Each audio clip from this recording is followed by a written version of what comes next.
Hello viewers, आज हम discuss करेंगे कि ट्रीटमेंट है जो वो किस किस तरह इफ़ेक्ट करता है।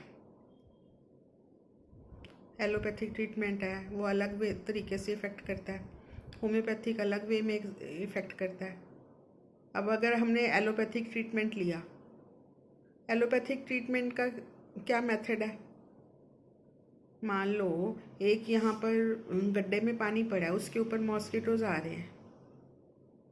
एक तरीका है, हम मॉस्किटोज़ के ऊपर स्प्रे करी जा रहे हैं, मॉस्किटोज़ को मारी जा रहे हैं। This is the allopathic treatment.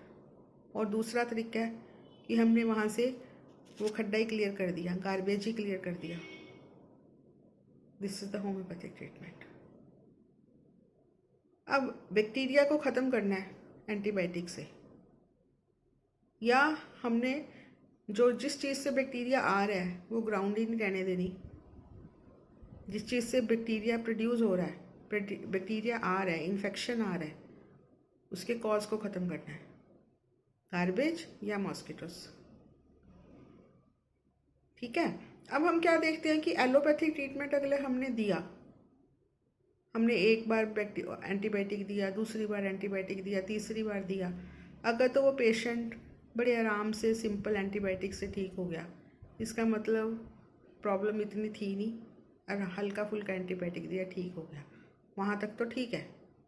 अगर मान लो पेशेंट को सोरिक डिजीज़ बहुत ज़्यादा है, एंटीबायोटिक से भी नहीं कवर हुई, डबल एंटीबायोटिक से भी नहीं कवर हुई, साथ में स्टीरॉयड लगा दिया। अब जब हमने साथ में स्टीरॉयड लगा दिया, वो तो बहुत ज़बरदस्त सप्रेशन करेगा। उससे क्या है, बॉडी में कम्प्लेक्स डिजीज़ फॉर्म होती है। हमें देखने में तो लग गया कि हमारा पेशेंट है बेटर हो गया, देखने में लगेगा पैरामीटर सारे सही हो गए, पर कुछ महीनों बाद, कुछ देर बाद, कुछ दिनों बाद हम देखेंगे कि बॉडी की जो नेचुरल डिजीज़ थी, जो सोरा था, वो कम्प्लेक्स होके किसी और रूप में हमारे आगे आ गया। पेशेंट को एक स्टेप हायर चला गया, 2 स्टेप हायर चला गया। इस तरह पेशेंट के अंदर डिजीज़ आती हैं। कभी कोई हाइपर थायराइडिज्म है, कभी हाइपर टेंशन है, किसी को वूपिंग कफ आ रही है, किसी को अस्थमा हो रहा है। अब खांसी है, खांसी को स्टीरॉयड से ठीक करो, ज़बरदस्त से ठीक करो, अस्थमेटिक पेशेंट बन जाएगा।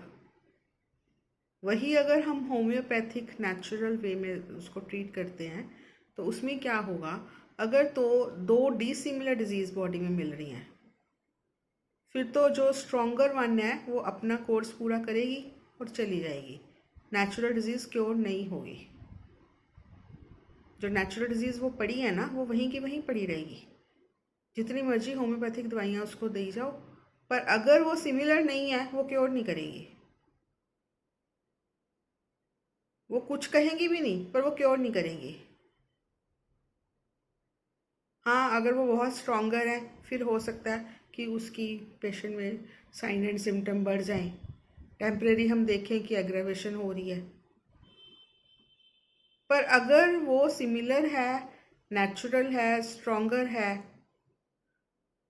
हमने मेडिसिन होम्योपैथिक दी, उसमें स्ट्रॉन्गर आर्टिफिशियल डिजीज़ बॉडी में आई, स्ट्रॉन्गर भी है, आर्टिफिशियल है और सिमिलर है। It should be similar. अगर सिमिलर है, स्ट्रॉन्गर है, आर्टिफिशियल डिजीज़ बॉडी में जाएगी, नेचुरल डिजीज़ को एनिहिलेट करेगी और वो आउट हो जाएगी। इसीलिए तो एग्रावेशन होती है। एग्रावेशन क्यों होती है? पेशेंट को हम खांसी के लिए दवाई दे रहे हैं, पेशेंट कहेगा 2 घंटे में डॉक्टर साहब खांसी भी बहुत बढ़ गई, बुखार भी बहुत तेज हो गया।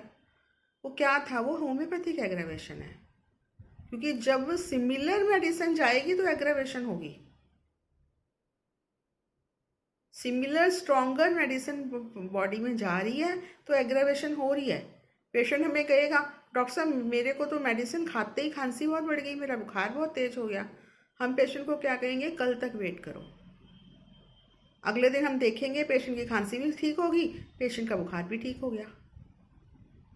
इस तरह होता है जब 2 सिमिलर डिजीजेस बॉडी में मिलती हैं। जब दो सिमिलर डिजीजेस बॉडी में मिलती हैं तो stronger one annihilate the weaker one. और इसलिए हमारी homeopathic medicine should be stronger, should be similar and stronger medicine ही उसको नेचुरल डिजीज को एनिहिलेट कर पाएगी। अदरवाइज हम चाहे बीपी है, चाहे हाइपरथायराइडिज्म है, चाहे डायबिटीज़ है, चाहे अस्थमा है, चाहे सिस्ट है, ट्यूमर्स हैं, कुछ भी है, फाइब्रॉइड्स हैं, वीट एलर्जीज हैं, इंटॉलरेंस ऑफ मिल्क है, इन सब में हमारी मेडिसिन कुछ भी, what ever may be the name of the disease, the name of the disease is doesn't matter at all. The thing which matters is the medicine should be similar, should be stronger. Only then that will annihilate the natural disease. और कोई method नहीं है इसको ठीक करने का। अब BP का पेशेंट है, अगर तो वो नेचुरल डिजीज के अंडर है,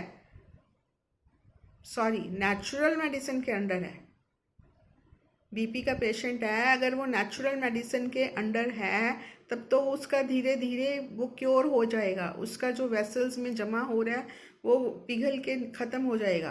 पर अगर वो होम्योपैथिक हाइपरटेंसिव मेडिसिन के अंडर है तो हम कुछ सालों में देखेंगे वो हार्ट पेशेंट बन गया, उसको ब्लॉकेज हो रही है। What is this? ये क्योर नहीं है, हमें टेम्परेली दिखता है। हाँ ठीक है, एमरजेंसीज में हम देखते हैं, एमरजेंसीज में हम एलोपैथी खाते हैं और एकदम से संभलता है पेशेंट, पर क्या हम उसका प्रोलॉन्ग यूज़ करके उसको क्योर कर सकते हैं? नो, प्रोलॉन्ग यूज़ करके हम उसको क्योर नहीं कर सकते, हम बढ़ा देंगे प्रॉब्लम को। पेशेंट वन स्टेप हायर चला जाता है। इसीलिए अगर होम्योपैथी फिजिशियन के पास कोई ऐसा केस आता है तो उसको जो मेडिसिन हमने प्रिस्क्राइब करनी है, that should be similar, that should be stronger, so that medicine can annihilate the natural disease. Thank you.